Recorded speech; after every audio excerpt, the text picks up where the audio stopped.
Kung Family Feud ang favorite game show sa Pilipinas, basketball naman ang paboritong sport ng mga Pinoy.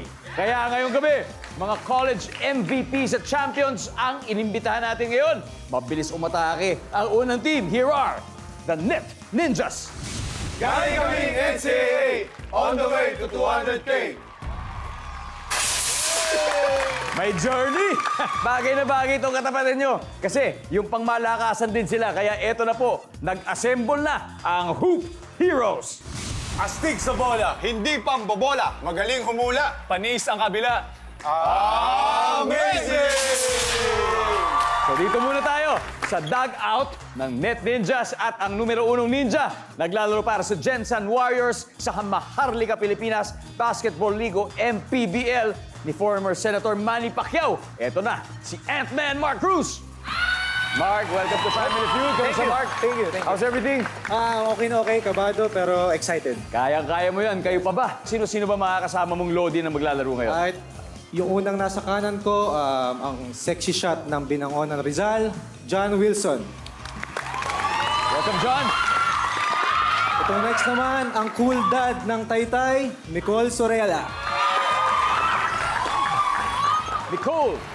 At syempre, hindi papahuli, ang tiga-asin ng Mandaluyong, Marvin Hayes.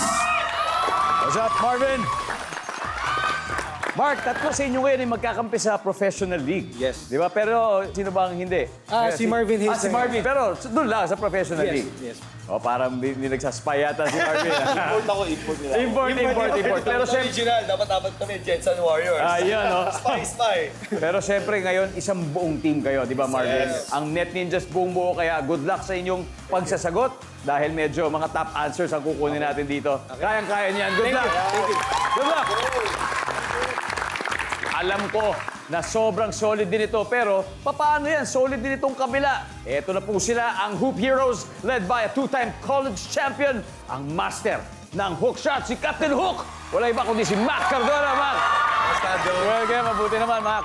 Kamusta? How's everything? Okay naman at may team kami ngayon, ang Binyan Tatak Gel. Suportahan nyo sana ang PSL. Yes, sir. Yes, sir. Yes, sir, Mac. Ngayon, sino pa makakasama mo muna sa Hoop Heroes? Ito, papakilala ko, pinaka-astig sa grupo namin, Daco Natics. Yes. Jervin. Ang pangalawa, Heartthrob ng Lasal. Walang iba, kundi si Ryan Aranya. Doc Ryan. Ito, astig to sa Espanya, ang hari ng Tigre, Jerby Cruz. What's up, Kirby? Mac, alam naman natin na marami sa mga sumusubaybay sa mga fans mo, talagang inspired by your story. Ano ba ang lesson sa mga pwede mong ma-impart sa kanila, lalo sa mga manonood? Yun nga, Especially tungkol sa mga challenges and learnings na natanggap mo. Yun nga, lagi ko sinasabi sa vlog ko na habang may buhay, may pag-asa. So, laban lang everyday. At magdasal tayo lahat. Laban lang, Mac. Kagaya ng gagawin niyo ngayon, laban lang. Yes. Dahil siyempre, mai-inspire ang marami dun sa makukuha natin dahil 200,000 pesos na pinaglalaban-laban natin dito. Sa basketball, kapag na-foul ka habang tumitira, tapos may pumasok, di ba siyempre may bonus free throw. Dito ang bonus natin, yung 20,000 pesos para sa ating napiling charity. Kaya good luck sa inyo. Oras na para sa jump ball team captains, Mark and Mac. Let's play Family Feud.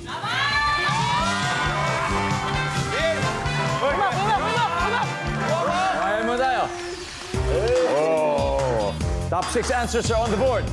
Anong kurso ang karaniwang kinukuha sa kolehiyo ng high school valedictorian? Go. Mac. Accounting. Accounting. Yung mga high school valedictorian usually. O tara, accounting, may magaling sa math. Accounting. Nandyan. Pero Mark, pwede pa makuha mas mataas. Anong kurso ang karaniwang kinukuha sa kolehiyo ng mga high school valedictorian? Engineering. Engineering. Yan, nakalabas yung mga kurso. Engineering. Top 2. Mark, pass or play? Play. Okay, Mac, balik muna tayo. Let's go, Mark Net Ninjas for round 1. John. Galing JRU. John, anong kurso ang karaniwang kinukuha sa kolehiyo ng high school valedictorian? Education. Education. Yan. Tama. Yan. Good answer. Nagiging teacher. Survey says. Yep, nandyan. Nicole, anong kursong karaniwang kinukuha sa kolehiyo ng high school valedictorian? Medtech. Medtech. Medtech. Services. Boom! Medtech is a pre-med course. Yeah, pre-med yan. Galing. Ito, Marvin, anong kursong karaniwang kinukuha sa kolehiyo ng high school valedictorian? Nursing. Nandiyan ba ang nursing? Meron. Isa na lang, Mark. Okay. Anong kursong karaniwang kinukuha sa kolehiyo ng high school valedictorian, Mark, for the win of this round? Legal management. Legal management. O kaya, Good answer. Good answer. paghahanda bago maging abogado. O, di ba? Legal management. Nandiyan ba yan? Services. Legal management is a pre-law course. Na-sweep po nila ang round 1. Nako, pang valedictorian ang galing ng Net Ninjas. May 80 points kaagad sila. Habang wala, ayan. Ano pa naman, di ba? Kumbaga, nakascore. Pero alam naman natin may second, third, at fourth quarter pa. Di ba? Di ba, first pa lang to, pwede pa silang humabol sa pagbabalik ng Family Feud.